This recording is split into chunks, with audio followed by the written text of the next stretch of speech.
And God for the opportunity that is given to worship the Lord God in this manner, remembering His death and proclaiming it today in the morning. രാവിലെ കർത്താവിന്റെ മരണത്തെ ഓർക്കുവാനും പ്രസ്താവിപ്പാനും ഈ രീതിയിൽ നമുക്ക് കർത്താവിനെ ഒരുമിച്ച് ആരാധിക്കാനും ഇടയായി തീർന്നുകൊണ്ട് ഞാൻ ദൈവത്തെ സ്തുതിക്കുന്നു. I would, with the persuasion of the Holy Spirit, share some thoughts on certain parts of the Word of God with you today. ഇന്ന് രാവിലെ ദൈവാത്മാവിന്റെ പ്രേരണയാൽ തിരുവഴുത്തുന്ന ചില ഭാഗങ്ങൾ നിങ്ങളുമായിട്ട് പങ്കുവെക്കാനായിട്ട് ആഗ്രഹിക്കുന്നു.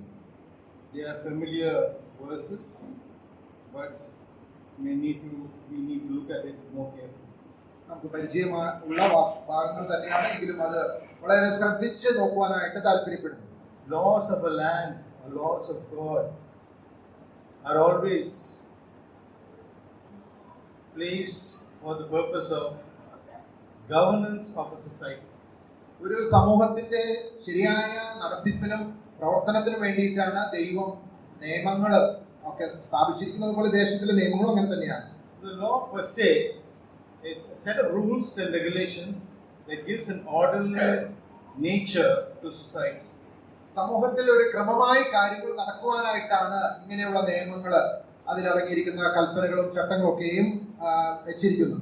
Being rules and regulations written down with the thought process behind it, ഈ കൽപ്പനകളും ചട്ടങ്ങളും ഒക്കെയും രേഖപ്പെടുത്തുമ്പോൾ അതിന്റെ പുറകിലുള്ള ചിന്ത അല്ലെങ്കിൽ അതിന്റെ പുറകിലുള്ള ആഗ്രഹം എന്ന് പറയുന്നത് is not to glorify God by any particular purpose. ഏതെങ്കിലും രീതിയിൽ ദൈവത്തെ മഹത്വപ്പെടുത്തുക എന്നുള്ളതല്ല. In other words, when the law is being fulfilled, that may lead to you coming closer to God. എന്നാൽ ആ നിയമങ്ങൾ അനുസരിച്ച് മുന്നോട്ട് പോകുമ്പോൾ ദൈവത്തോട് കൂടുതൽ അടുക്കുവാനായിട്ട് അത് മുഖാന്തരമായി തീരുന്നു. In the Old Testament times, as the Israelites went through the journey, പഴയ നിയമകാലത്ത് ഇസ്രായേൽ ജനം അവരുടെ മരുഭൂ യാത്രയിൽ God gave them the law. ദൈവം അവർക്ക് ന്യായപ്രമാണം നൽകി. That was the dispensation of the law, where they failed to be able to come near to God. അത് നമുക്കറിയാം, ആ ന്യായപ്രമാണ യുഗമായിരുന്നു. എന്നാൽ അത് അനുസരിച്ച് ദൈവത്തോട് അടുക്കുവാനായിട്ട് ഇസ്രായേൽ ജനം അവർക്ക് സാധിച്ചില്ല, അവർ പരാജയപ്പെട്ടു പോയി. And such is the nature that God, in His great wisdom, in this dispensation of grace, it is not the law, but it's called the dispensation of grace. ഈ ഒരു അവസ്ഥയിലാണ് നാം ഇപ്പോൾ ആയിരിക്കുന്ന കൃപായുഗത്തിലും ദൈവം നമുക്ക് അനുസരിക്കുവാൻ പാലിക്കുവാനായിട്ട് നിയമങ്ങളും ചട്ടങ്ങളും നൽകിയിരിക്കുന്നത്. It's a dispensation of grace, not a dispensation of law. There's no law. ഇപ്പോൾ നമുക്ക് അങ്ങനെ ന്യായപ്രമാണ യുഗത്തിലല്ല നാം ആയിരിക്കുന്നത്, കൃപായുഗത്തിലാണ്. And the means by which He draws His own children closer to Him is with the intimate knowledge of the believer with his God. ദൈവത്തെ ഒരു വ്യക്തി വളരെ വ്യക്തിപരമായി ആത്മാർത്ഥമായി അറിയുന്നതിലൂടെയാണ് ആ വ്യക്തി ദൈവത്തോട് അടുക്കുന്നതും. അങ്ങനെയുള്ള ഒരു സ്ഥിതി ആണ് ദൈവം ഈ കാലഘട്ടത്തിൽ, ഈ യുഗത്തിലാക്കി വെച്ചിരിക്കുന്നത്. It is an individual relationship that He seeks. വ്യക്തിപരമായിട്ട് നാം ഓരോരുത്തരും ദൈവത്തെ അറിയണം, ദൈവത്തോട് അടുക്കണം എന്നുള്ളതാണ് ദൈവം നമ്മെ കുറിച്ച് ആഗ്രഹിക്കുന്നത്. It's not a society based relationship. അത് സമൂഹമായിട്ട് ഒരുമിച്ചിട്ടുള്ള ഒരു കാര്യമല്ല. However, when the individuals come together as today in corporate worship, the Lord being present here, we do worship God together. എന്നാൽ അങ്ങനെയുള്ള വ്യക്തികൾ ഒരുമിച്ച് ചേർന്ന് ഇങ്ങനെ നാം ഇപ്പോൾ ചെയ്യുന്നത് പോലെ ഒരുമിച്ച് കർത്താവിനെ ആരാധിക്കാനായിട്ട് കടന്നു വരുമ്പോൾ അതിലൂടെ നാം ദൈവത്തെ മഹത്വപ്പെടുത്തുന്നു. And in each case, even though we are a gathering of people, it is the unique individual worship that we offer to our God. അങ്ങനെ നാം ഒരുമിച്ച് കൂടി വരുമ്പോഴും വ്യക്തിപരമായിട്ട് നാം ഓരോരുത്തരും കർത്താവിനെ സ്തുതിക്കുകയും സ്തോത്രം ചെയ്യുകയും ചെയ്യുകയാണ്. With the command of remembering Him and proclaiming His death. കർത്താവിനെ ഓർക്കുക, കർത്താവിന്റെ മരണത്തെ പ്രസ്താവിക്കുക എന്നുള്ള കൽപ്പന പ്രമാണിച്ചുകൊണ്ടാണ് നാം അങ്ങനെ ചെയ്യുന്നത്. In Galatians chapter 2 verse 20, Galatia ലേഖനം 2-ാം അധ്യായത്തിന്റെ 20-ാമത്തെ വാക്യത്തില്, I am crucified with Christ. Apostle Paul says, I am crucified with Christ. Nevertheless I live. അവിടെ പൗലോസ് പറഞ്ഞു, ഞാൻ ക്രിസ്തുവിനോട് കൂടെ ക്രൂശിക്കപ്പെട്ടിരിക്കുന്നു, എങ്കിലും ഞാൻ ജീവിക്കുന്നു. Yet not I, but Christ liveth in me. എങ്കിലും ഞാനല്ല, ക്രിസ്തു അത്രേ എന്നിൽ ജീവിക്കുന്നു. And the life which I now live in the flesh, I live by the faith of the Son of God. ഇപ്പോൾ ഞാൻ ജഡത്തിൽ ജീവിക്കുന്നതോ കർത്താവായ യേശുക്രിസ്തുവിലുള്ള ആ വിശ്വാസത്താൽ അത്രേ എന്ന് നാം വായിക്കുന്നു. Who loved me and gave himself for me. എന്നെ സ്നേഹിച്ച് എനിക്ക് വേണ്ടി തന്നെത്താൻ ഏൽപ്പിച്ചു കൊടുത്ത ആ കർത്താവായ യേശുക്രിസ്തു. As we consider this verse, there are many parts to this verse. ഈ വാക്യം നാം പരിശോധിക്കുമ്പോൾ ഇതിനെ പല ഭാഗങ്ങൾ ഉള്ളതായിട്ട് നാം മനസ്സിലാക്കുന്നു. We need to understand that we need to go through the essence of it. അതിന്റെ ആ ഒരു ആകത്തുക നാം മനസ്സിലാക്കുവാനായിട്ട് ആവശ്യമുണ്ട്. The essence is that I am crucified with Christ, although I live, but not I, but Christ lives in me. ഈ വാക്യത്തിൽ അടങ്ങിയിരിക്കുന്ന സത്യം എന്ന് പറയുന്നത് ഞാൻ ക്രിസ്തുവിനോട് കൂടെ ക്രൂശിക്കപ്പെട്ടിരിക്കുന്നു, എങ്കിലും ഞാൻ ജീവിക്കുന്നു. എന്നാൽ ഞാനല്ല, ക്രിസ്തു അത്രേ എന്നിൽ ജീവിക്കുന്നു. Therefore we can understand, if I am living and Christ is living, it means Christ is living through us. അതുകൊണ്ട് ആ അർത്ഥത്തിൽ നാം ജീവിക്കുന്നു എന്ന് പറയുമ്പോൾ ക്രിസ്തു എന്നിലൂടെ ജീവിക്കുന്നു എന്നുള്ളതാണ് നാം വെളിപ്പെടുത്തുന്നത്. And the way by which we enable this to occur is by faith in the Son of God. ഈ ഒരു കാര്യം നാം നടപ്പാക്കുന്നത് അല്ലെങ്കിൽ അങ്ങനെ സാധ്യമാകുന്നത് കർത്താവായ യേശുക്രിസ്തുവിലുള്ള വിശ്വാസത്താലാണ് എന്ന് നാം മനസ്സിലാക്കുന്നു. So what we understand therefore is, if we are crucified, we do not exist. നാം കർത്താവിനോട് കൂടെ ക്രൂശിക്കപ്പെട്ടു എങ്കിൽ പിന്നെ ഞാൻ എന്ന് പറയുന്ന ആ ഒരു വ്യക്തി ഇല്ല. In Luke as well as in Matthew, there is that word that the Lord Jesus said to his disciples, deny yourself, take up your cross and follow me.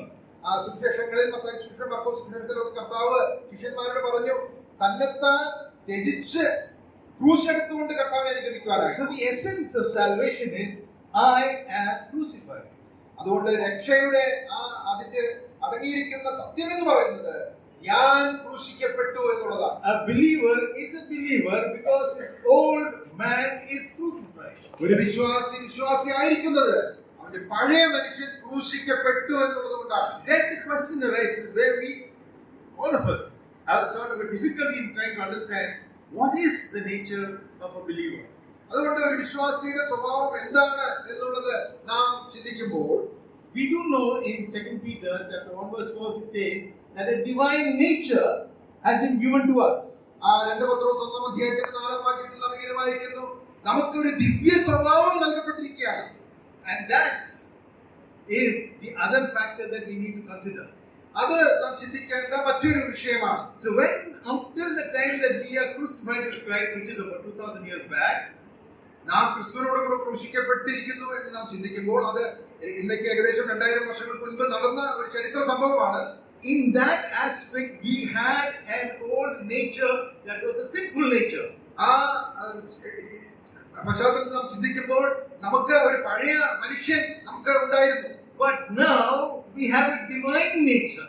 എന്നാൽ ഇന്ന് നമുക്കൊരു ദിവ്യ സ്വഭാവമാണുള്ളത്. Both of them cannot exist together. ഇത് രണ്ടും ഒരുമിച്ച് ഒരിക്കലും ഒരു വ്യക്തിയിൽ ആയിരിക്കാനായിട്ട് സാധ്യമല്ല. The entrance of Christ into us, which we do know, കർത്താവായ യേശുക്രിസ്തു നമ്മിലേക്ക് പ്രവേശിക്കുമ്പോൾ അത് നമുക്ക് അറിയാവുന്ന നാം അംഗീകരിക്കുന്ന സത്യമാണല്ലോ. He actually enters into our spirit. അവൻ നമ്മുടെ ആത്മാവിലേക്കാണ് പ്രവേശിക്കുന്നത്, not into our body and not into our soul. നമ്മുടെ ശരീരത്തിലേക്കോ നമ്മുടെ ദേഹിയിലേക്കോ അല്ല. Our spirit is redeemed at salvation.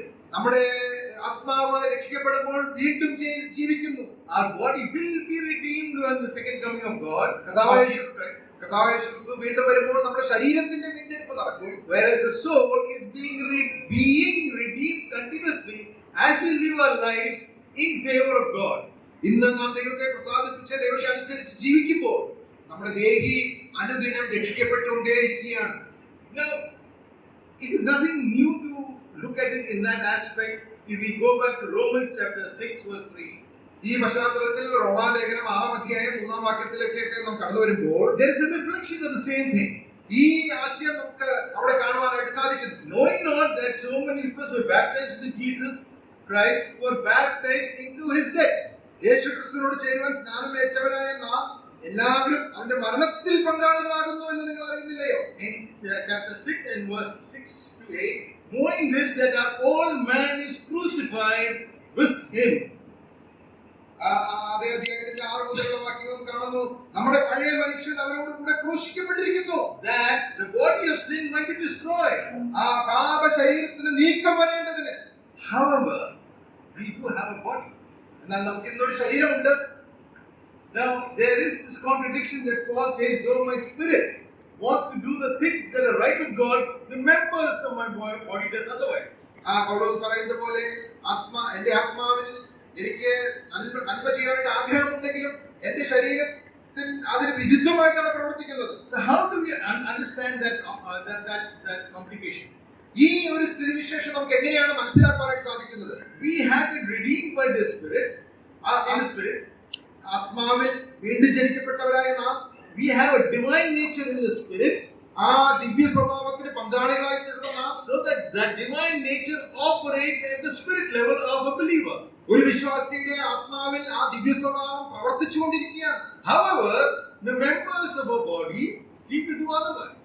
എന്നാൽ നമ്മുടെ ശരീരത്തിലെ അവയവങ്ങൾ അതിന് വിരുദ്ധമായിട്ട് പ്രവർത്തിക്കാനായിട്ട് ആഗ്രഹിക്കുന്നു. And we do know from the word of God, I'm not going to the verses, we do know from the word of God that the lustful nature that leads to sin is prevalent in the bodily 5 senses that we have. നമ്മുടെ ശരീരത്തിന്റെ ഇന്ദ്രിയങ്ങളിൽ നമ്മുടെ ജഡത്തിന്റെ പാപ സ്വഭാവങ്ങൾ വെളിപ്പെടുന്ന ആ സ്വഭാവം വിളങ്ങുന്നതായിട്ട് നമുക്ക് മനസ്സിലാക്കാനായിട്ട് സാധിക്കുന്നു. And then there is one word that we see amongst the lists given, that is, you should have self-control. ഇതിനോടുള്ള ബന്ധത്തിൽ നമുക്കറിയാം ആത്മാവിന്റെ സ്വഭാവത്തിൽ പറഞ്ഞിരിക്കുന്ന ഒന്നാണ് ഇന്ദ്രിയജയം എന്നുള്ളത്. What does that word mean, self-control? എന്താണ് ഇന്ദ്രിയജയം എന്ന് പറഞ്ഞ വാക്കിന്റെ അർത്ഥം? These senses that create a sense of temptation towards sin should be controlled. പാപം ചെയ്യാനായിട്ടുള്ള പരീക്ഷ എന്നിലേക്ക് പ്രേരണ വരുത്തുന്ന ഈ ഇന്ദ്രിയങ്ങളെ ഞാൻ നിയന്ത്രിക്കാനായിട്ട് ആവശ്യമുണ്ട്. So the word self-control has a huge meaning in the existence of a believer in a very spiritual way of living close to God. ആ ഒരു വിശ്വാസി, ഒരു ദൈവപൈതൽ ദൈവത്തോട് ചേർന്ന് ജീവിക്കുവാനായിട്ട് വളരെ പ്രാധാന്യമുള്ള ഒരു കാര്യമാണ് ഇന്ദ്രിയജയം എന്ന് പറയുന്ന ആ കാര്യം. You heard of the word circumcision in Colossians chapter 2 verse 11. കൊലോസ്യർക്ക് എഴുതിയ ലേഖനം 2-ാം അധ്യായത്തിന്റെ 11-ാം വാക്യത്തിൽ പരിച്ഛേദന എന്നുള്ള വാക്ക് നാം കാണുന്നു. In whom also we are circumcised with the circumcision made without hands, in putting off the body of the sins of the flesh by the circumcision of Christ. കൊലോസ്യർ ലേഖനം 2-ാം അധ്യായത്തിന്റെ 11-ാം വാക്യം, അവരിൽ നിങ്ങൾക്ക് ക്രിസ്തുവിന്റെ പരിച്ഛേദനയാൽ ജഡശരീരം ഉരിഞ്ഞു കളഞ്ഞതിനാൽ തന്നെ കൈക്കൊണ്ടല്ലാത്ത പരിച്ഛേദനയും ലഭിച്ചു. Although the Israelites were recognized by the physical circumcision that was given as a covenant between God and Abraham, അബ്രഹാമിനോട് ദൈവം നൽകിയ ആ പരിച്ഛേദന എന്നുള്ള ക്രിയയിലാണ് ഇസ്രായേൽ ജനത്തെ തിരിച്ചറിഞ്ഞിരുന്നത്. but it is referred to in Deuteronomy that when God says that it is the circumcision of the heart that I desired, though you had the circumcision physically. എന്നാൽ ആവർത്തന പുസ്തകത്തിൽ ദൈവം അവരോട് പറയുകയാണ്, നിങ്ങൾ ആ ശരീരത്തിലുള്ള പരിച്ഛേദന ഏറ്റെങ്കിൽ തന്നെയും ദൈവം വാസ്തവത്തിൽ ആഗ്രഹിക്കുന്നത് ആ ഹൃദയത്തിന്റെ പരിച്ഛേദനയാണ്. And what is the meaning of the word circumcision? എന്താണ് പരിച്ഛേദന എന്ന വാക്കിന്റെ അർത്ഥം? Put away the old man. പഴയ മനുഷ്യനെ ഉരിഞ്ഞു കളയുക. That is the essence that comes into in the New Testament understanding. അതാണ് പുതിയ നിയമത്തിന്റെ ആ വെളിച്ചത്തിൽ നമുക്ക് മനസ്സിലാക്കാൻ കഴിയുന്ന We സത്യം. see in Colossians 3 verses 2 and 3. കൊലോസ്യർക്ക് എഴുതിയ ലേഖനം 3-ാം അധ്യായത്തിൽ 2-3 വാക്യത്തില്, ഭൂമിയിലുള്ളതല്ല ഉയരത്തിലുള്ളത് തന്നെ ചിന്തിപ്പിൻ. നിങ്ങൾ മരിച്ചു, നിങ്ങളുടെ ജീവൻ ക്രിസ്തുവിനോട് കൂടെ ദൈവത്തിൽ മറഞ്ഞിരിക്കുന്നു. You are dead and you are hid in Christ Jesus.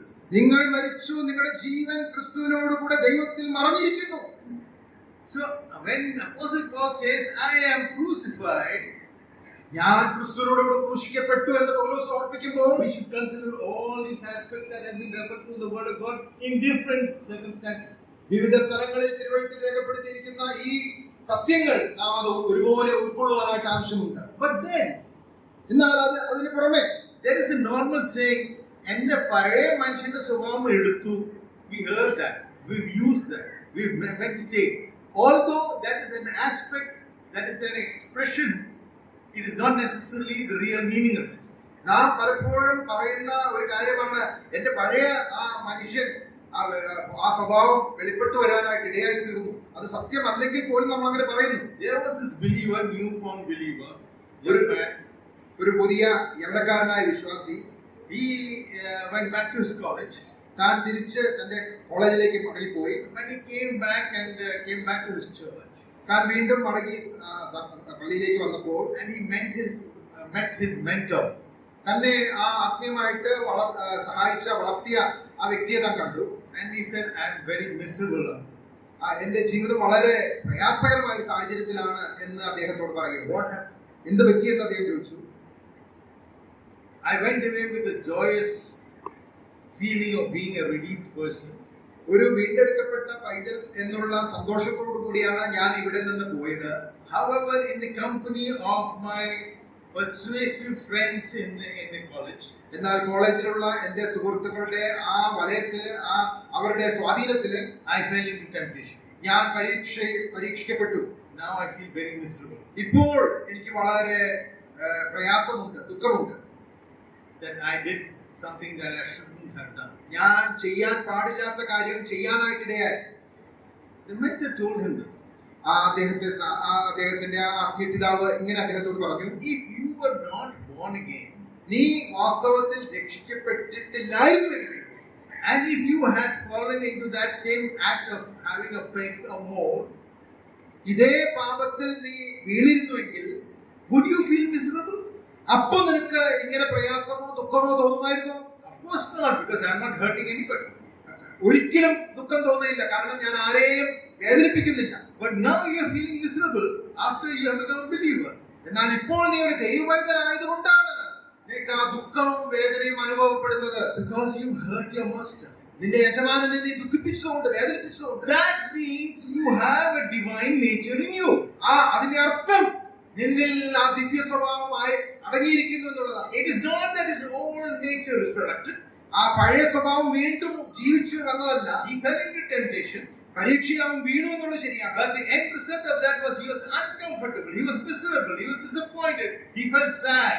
എന്നാൽ അതിന്റെ അനന്തരഫലം എന്ന് പറയുന്നത് തനിക്ക് ദുഃഖവും വേദനയും ഉണ്ടാകുവാനായിട്ടിടയായിത്തീർന്നു. If you are genuine born again believers, I repeat, if you are genuine born again believers, this sense of miserableness will come when we do something that does not please God. നാം വാസ്തവമായി രക്ഷിക്കപ്പെട്ടവരാണെങ്കിൽ ദൈവത്തിന് പ്രസാദകരമല്ലാത്ത എന്തെങ്കിലും കാര്യങ്ങൾ നമ്മുടെ ജീവിതത്തിൽ സംഭവിക്കുമ്പോൾ ഈ അനുഭവം, വേദനയും ദുഃഖവും നമ്മുടെ ജീവിതത്തിൽ ഉണ്ടാകും. That is why the sanctification process has been instituted by God, by Lord. അതുകൊണ്ടാണ് കർത്താവ് നമുക്ക് ആ വിശുദ്ധീകരണത്തിന്റെ ആ ഒരു കാര്യം നമ്മുടെ ജീവിതത്തിൽ വെച്ചിരിക്കുന്നത്. He knows you have a body. നാം ഒരു ശരീരത്തിൽ വസിക്കുന്നു എന്നുള്ളത് കർത്താവിന് അറിയാം. He knows there is an opportunity for having fallen into temptation. പാപത്തിൽ വീഴുവാനുള്ള സാധ്യതയുണ്ട് എന്നുള്ളത് ദൈവത്തിന് അറിയാം. However, on the reverse side, there is an opportunity of denying temptation. എന്നാൽ ആ പരീക്ഷ വരുമ്പോൾ അതിനെ വേണ്ട എന്ന് പറഞ്ഞുകൊണ്ട് മുന്നോട്ട് പോകാനായിട്ടുള്ള ആ ഒരു അവസ്ഥയും നമുക്കുണ്ട് എന്നുള്ളത്. In the event you do fall into temptation, എന്നാൽ ചിലപ്പോഴൊക്കെ നാം അറിയാതെ പാപത്തിൽ വീണു പോകുന്നു. and if you are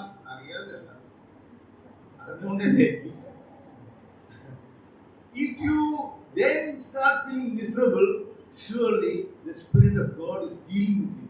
എന്നാൽ അങ്ങനെ പാപത്തിൽ വീഴുമ്പോൾ നമുക്ക് ദുഃഖം വേദനയും ഉണ്ടാകുന്നുവെങ്കിൽ ദൈവത്തിന്റെ ആത്മാവ് നമ്മുടെ ഉള്ളിൽ പ്രവർത്തിക്കുന്നു എന്നുള്ളതാണ് നാം മനസ്സിലാക്കേണ്ടത്. Apostle Paul had clearly mentioned that in Romans 7.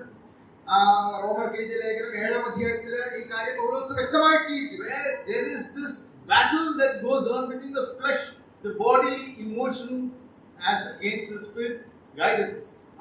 ജഡവും ആത്മാവും തമ്മിലുള്ള ആ പോരാട്ടം അത് വളരെ വ്യക്തമായി അവിടെ പറഞ്ഞിരിക്കുന്നു. You see, we are called mammals. നമ്മള് സസ്തനികൾ എന്നുള്ളതാണല്ലോ, നമ്മൾ മനുഷ്യരൊക്കെ അതിലാണല്ലോ ഉൾപ്പെട്ടിരിക്കുന്നത്. അനേകം മൃഗങ്ങളും അങ്ങനെയുള്ള സസ്തന്യ ജീവികളാണ്. All animals are. But the difference between animals and human beings is that we have something called the soul, a power of choice. എന്നാൽ മൃഗങ്ങളും മനുഷ്യരും തമ്മിലുള്ള വ്യത്യാസം നമുക്കറിയാം. നമുക്ക് തീരുമാനമെടുക്കുവാനായിട്ടുള്ള, ചിന്തിക്കുവാനായിട്ടുള്ള കഴിവ് അല്ലെങ്കിൽ ദേഹിയുടെ സാന്നിധ്യം നമുക്കുണ്ട്. When they feel hungry, they go and eat. വിശപ്പ് തോന്നുമ്പോൾ പോയി ഭക്ഷണം കഴിക്കുന്നു. When they are thirsty, they go and drink. ദാഹിക്കുമ്പോൾ വെള്ളം കുടിക്കുന്നു. They see an enemy, they attack. ഒരു ശത്രുവിനെ കാണുമ്പോൾ ആക്രമിക്കുന്നു. They defend their own children. ആ മക്കളെ സൂക്ഷിക്കുന്നു, സംരക്ഷിക്കുന്നു. All those are emotions that are there, automatically programmed into animals. ഈ ഇങ്ങനെയുള്ള വികാരങ്ങൾ നമുക്കറിയാം മൃഗങ്ങളിൽ നമുക്ക് കാണുവാനായിട്ട് സാധിക്കുന്നുണ്ട്. These are programmed by God into them with a limited intelligence. ഇത് ദൈവം തന്നെയാണ് സൃഷ്ടിയോട് ബന്ധത്തിൽ ഈ മൃഗങ്ങൾക്ക് ഇങ്ങനെയുള്ള കഴിവുകൾ കൊടുത്തിരിക്കുന്നത്. He created man in his own image and his own likeness, which is above them, giving them something called the soul with the power of choice. എന്നാൽ മനുഷ്യന്റെ സൃഷ്ടിയോടുള്ള ബന്ധത്തിൽ നാം കാണുന്നത് ദൈവത്തിന്റെ സാദൃശ്യത്തിലും സ്വരൂപത്തിലും ചിന്തിക്കുവാനായിട്ടുള്ള തീരുമാനമെടുക്കുവാനായിട്ടുള്ള കഴിവോട് കൂടിയാണ് ദൈവം മനുഷ്യനെ സൃഷ്ടിച്ചിരിക്കുന്നത്. To use their intelligence, ബുദ്ധി ഉപയോഗിക്കാനായിട്ട്, a fully grown intelligence. ആ പൂർണ്ണ വളർച്ചയുള്ള ബുദ്ധി ദൈവം നമുക്ക് നൽകിയിരിക്കുകയാണ്. Unlike the animals, മൃഗങ്ങളിൽ നിന്ന് വ്യത്യസ്തമായിട്ട് having knowledge, അറിവ് ദൈവം നമുക്ക് having നൽകിയിരിക്കുന്നു. the capacity of holding wisdom, ജ്ഞാനം പ്രാപിക്കുവാനായിട്ടുള്ള കഴിവ് ദൈവം നമുക്ക് showing നൽകിയിരിക്കുന്നു. the experiences that have been there where God has worked in our lives. കഴിഞ്ഞകാല ജീവിത അനുഭവങ്ങളിലൂടെ ദൈവം നമ്മുടെ ജീവിതത്തിൽ പ്രവർത്തിക്കുന്നത് നാം മനസ്സിലാക്കുന്നു. You need to have self-control easy because you have all the tools for self-control. അതുകൊണ്ട് ഇന്ദ്രിയജയം നമ്മുടെ ജീവിതത്തിൽ അനുവർത്തിക്കാനായിട്ട് നാം വളരെ ആവശ്യമുണ്ട്. കാരണം അതിനുള്ള സഹായങ്ങൾ ദൈവം നമുക്ക് നൽകിയിരിക്കുന്നു. And when that self-control is exercised, maybe it feels sometimes. ഇന്ദ്രിയജയം നമ്മുടെ ജീവിതത്തിൽ നാം അനുവർത്തിക്കുമ്പോൾ ഒരു പക്ഷേ ചിലപ്പോൾ അത് നാം പരാജയപ്പെട്ടേക്കാം. And you see, the word flesh, I don't know, translated in Malayalam, Jadam. The word flesh should not be understood to be a part of sinful nature. Don't confuse it. ജഡം എന്ന് പറയുന്നത് പാപ സ്വഭാവമായിട്ട് ചേർത്ത് ചിന്തിക്കാനായിട്ട് ആവശ്യമില്ല. The flesh is anything that you do without Christ for a believer. ഒരു വിശ്വാസിയെ സംബന്ധിച്ചിടത്തോളം ക്രിസ്തുവിനെ കൂടാതെ നാം സ്വന്തമായി ചെയ്യുന്ന ഏത് കാര്യവും ജഡത്തിന്റെ പ്രവൃത്തികളാണ്. Wherein you depend on all the emotional drive that Satan is giving you. നമ്മുടെ ജീവിതത്തിൽ പിശാച് നമ്മെ സ്വാധീനിച്ച് നമ്മെ കൊണ്ട് ചെയ്യിക്കുന്ന എല്ലാ കാര്യങ്ങളും ജഡസ്വഭാവങ്ങളാണ്. When in the soul, the emotion, the intellect are the three things: the emotion and the intellect and the power of choice. നമ്മുടെ ദേഹിയില് നമുക്ക് ചിന്തിക്കുവാനും തീരുമാനമെടുക്കുവാനായിട്ടുള്ള കഴിവുകൾ ദൈവം നമുക്ക് നൽകിയിട്ടുണ്ട്. That's why we are not animals. അതുകൊണ്ടാണ് മൃഗങ്ങളിൽ നിന്ന് നാം വ്യത്യസ്തരായിരിക്കുന്നത്. Here we have the capacity to be able to analyze, to be able to understand in a very balanced way what is in God's favor and what is against Him. ദൈവഹിതപ്രകാരമുള്ള കാര്യങ്ങൾ എന്താണ്, ദൈവത്തിന് വിരുദ്ധമായിട്ടുള്ള കാര്യങ്ങൾ എന്താണെന്നുള്ളത് വേർതിരിച്ച് തിരിച്ചറിയുവാനായിട്ട് ദൈവം നമുക്ക് അതിനുള്ള കഴിവ് നൽകിയിട്ടുണ്ട്. In Romans 7 verse 5, റോമർക്കെഴുതിയ ലേഖനം 7-ാം അധ്യായത്തിൽ 5-ാം വാക്യം, നാം ജഡത്തിലായിരുന്നപ്പോൾ പ്രമാണത്താലുള്ളതായ പാപരാഗങ്ങൾ മരണത്തിന് ഫലം കായ്ക്കത്തക്കവണ്ണം നമ്മുടെ അവയവങ്ങളിൽ വ്യാപരിച്ചു പോകും. let me explain this verse. When we were in the flesh, that is before we saved, the flesh still existed there. After we are saved, the flesh still exists. At that time, we did not seek God, but just gave it into our emotions. നാം ജഡത്തിലായിരുന്നപ്പോൾ എന്ന് പറഞ്ഞിരിക്കുന്നത് നാം രക്ഷിക്കപ്പെടുന്നതിന് മുമ്പുള്ള അവസ്ഥയാണ്. അന്നും ജഡമുണ്ടായിരുന്നു, ഇന്നും ജഡമുണ്ട്. എന്നാൽ അന്ന് നാം പാപത്തിന് നമ്മെ തന്നെ ഏൽപ്പിച്ചു കൊടുത്തിരിക്കുകയായിരുന്നു. Whereas now, the initiation or the emotions from the flesh are now to be understood in the light of the presence of God, the divine nature that is in us. എന്നാൽ ഇന്ന് നമുക്ക് ദൈവം നമുക്ക് തന്റെ ദിവ്യ സ്വഭാവം നമ്മിലേക്ക് പകർന്നിരിക്കുകയാണ്. ആ വെളിച്ചത്തിൽ വേണം നാം ജഡസ്വഭാവങ്ങളെ കാണുവാനായിട്ട്. Same chapter, verse 6, the next verse. അടുത്ത വാക്യം, 6-ാം വാക്യം, ഇപ്പോഴും നമ്മെ പിടിച്ചടക്കിയിരുന്ന ന്യായപ്രമാണം സംബന്ധിച്ച് മരിച്ചിരിക്കൊണ്ട് അക്ഷരത്തിന്റെ പഴക്കത്തിലല്ല ആത്മാവിന്റെ പുതുക്കത്തിൽ തന്നെ സേവിക്കേണ്ടതിന് നാം ന്യായപ്രമാണത്തിൽ നിന്ന് ഒഴിവുള്ളവരായിരിക്കുന്നു. I would in the next 5 minutes try to explain what law is in today's context. ന്യായപ്രമാണം ഇന്നത്തെ നമ്മുടെ സാഹചര്യത്തിൽ എങ്ങനെ അത് നാം മനസ്സിലാക്കണം എന്നുള്ളത് ഞാൻ പറയാനായിട്ട് ആഗ്രഹിക്കുന്നു. I have brought your attention to the fact that we have a divine nature. ദിവ്യ സ്വഭാവത്തിന് നാം പങ്കാളികളായി തീർന്നു എന്നുള്ള കാര്യം നാം മനസ്സിലാക്കിയല്ലോ. And we have understood that this divine nature enables us to make the differentiation between what is in favor of God and what is against God. ദൈവം നമുക്ക് നൽകിയിരിക്കുന്ന ആ ദിവ്യ സ്വഭാവമാണ് ദൈവഹിതപ്രകാരമുള്ള കാര്യങ്ങളും ദൈവത്തിന് വിരുദ്ധമായിട്ടുള്ള കാര്യങ്ങൾ മനസ്സിലാക്കുവാനായിട്ടുള്ള കഴിവ് നമുക്ക് നൽകുന്നത്. And the word of God is very clear in telling us that we are dead. It is not I, but Christ that lives in us, so that we allow Christ to live through us, not that we do for Christ what we think is right. അതുകൊണ്ട് നാം തിരുവചനത്തിൽ വായിച്ചതുപോലെ ഞാൻ മരിച്ചിരിക്കുന്നു, ക്രിസ്തുവാണ് എന്നിലൂടെ പ്രവർത്തിക്കുന്നത്. അതുകൊണ്ട് ദൈവത്തിന്റെ ഹിതം തിരിച്ചറിഞ്ഞ് കർത്താവിനെ ആ പ്രവർത്തിക്കായിട്ട് ഞാൻ എന്നെ തന്നെ ഏൽപ്പിച്ചു കൊടുക്കുകയാണ്. There is a very fine line between the Christian ministries that we are busy with as against the Christian ministry where Christ is using us. കർത്താവ് നമ്മെ ഏൽപ്പിക്കുന്ന അല്ലെങ്കിൽ നമ്മിലൂടെ നിവർത്തിക്കുന്ന ക്രിസ്തീയ ശുശ്രൂഷകളും നാം ക്രിസ്തീയ ശുശ്രൂഷകൾ എന്നുള്ള രീതിയിൽ ചെയ്ത് കൂട്ടുന്ന കാര്യങ്ങൾ തമ്മിൽ വ്യത്യാസമുണ്ട്. When we are born again, there is a sense by which we need to honor God. നാം വീണ്ടും ജനിക്കുമ്പോൾ നാം ദൈവത്തെ മഹത്വപ്പെടുത്തുവാനായിട്ട് ആവശ്യമുണ്ട്. And we actively try, as a matter of fact, we are taught also in many ways to be actively involved in projecting God, the Lord, as a Savior in all aspects of our life. നമ്മുടെ ജീവിതത്തിന്റെ എല്ലാ മേഖലകളിലും നമ്മുടെ വീണ്ടെടുപ്പുകാരന്റെ രക്ഷിതാവിനെ കർത്താവായ യേശുക്രിസ്തുവിനെ വെളിപ്പെടുത്തുവാനായിട്ട് നാം ആ രീതിയിലുള്ള അങ്ങനെയുള്ള ഒരു പ്രകാശം ലഭിച്ചവരാണ്. Aren't the Roman Catholics Christians? നാമധേയ ക്രൈസ്തവരും ക്രിസ്ത്യാനികളല്ലേ? Are the Marthabites and the Jacobites Christians? അങ്ങനെയുള്ള നാമധേയ കൂട്ടങ്ങളൊക്കെ അവരും ക്രിസ്ത്യാനികളല്ലേ? There are so many such congregations who are called and known as Christians with a cross. ക്രിസ്ത്യാനികൾ എന്നുള്ള പേരിൽ അങ്ങനെ ആ നാമത്തിൽ അറിയപ്പെടുന്ന അനേക കൂട്ടങ്ങൾ നമുക്ക് ചുറ്റുമുണ്ട്. And we designate them as nominal Christians. നാം അങ്ങനെയുള്ളവരെ നാമധേയ ക്രൈസ്തവർ എന്നാണ് പറയുന്നത്. Why are we saying that? എന്തുകൊണ്ടാണ് നാം അങ്ങനെ പറയുന്നത്? Because we say that they do not have the Spirit's guidance in them. അവരുടെ ജീവിതത്തിൽ ദൈവാത്മാവിന്റെ നടത്തിപ്പ് ഇല്ല എന്നുള്ളത് കൊണ്ടാണ് നാം അങ്ങനെ പറയുന്നത്. They are specifically following certain set patterns. ചില എഴുതപ്പെട്ട നിയമങ്ങളും കൽപ്പനകളുമാണ് അവർ പ്രമാണിക്കുന്നത്. You go to the service, they open the book and say, "Let us pray," and then read the prayer. അവർ ആ പ്രാർത്ഥന വായിക്കട്ടെ എന്ന് പറഞ്ഞുകൊണ്ട് ആ പുസ്തകം തുറന്ന് വായിക്കുകയാണ് ചെയ്യുന്നത്. They close their eyes. അവർ കണ്ണുകൾ അടയ്ക്കുന്നു. The priest has lifted his hand. പുരോഹിതൻ കൈകൾ ഉയർത്തുന്നു. The congregation repeats the words. ജനം അത് ഏറ്റു പറയുന്നു. Even the Lord's prayer is repeated. കർത്താവിന്റെ പ്രാർത്ഥനയും അങ്ങനെ ഏറ്റു ചൊല്ലുകയാണ് ചെയ്യുന്നത്. God did not say this prayer. He said, "You pray like this." It was an example, but that example has become the rule. എന്നാൽ കർത്താവ് പറഞ്ഞത് നിങ്ങൾ ഇവണ്ണം പ്രാർത്ഥിപ്പിൻ എന്നുള്ളതാണ്. അല്ലാതെ ഈ പ്രാർത്ഥന തന്നെ ഏറ്റു ചൊല്ലുവാനായിട്ടല്ല കർത്താവ് പറഞ്ഞിരിക്കുന്നത്. We need to understand that prayer. There have been many sermons on that in the way in which it is contextualized. ഇങ്ങനെയുള്ള അനേക കാര്യങ്ങൾ അതിന്റെ നമ്മുടെ ചുറ്റും കാണുവാനും നമുക്ക് സാധിക്കുന്നു. But then we call them nominal because it has gone into the rut and the routine of a repeated activity that is showing forth a Christianity without Christ.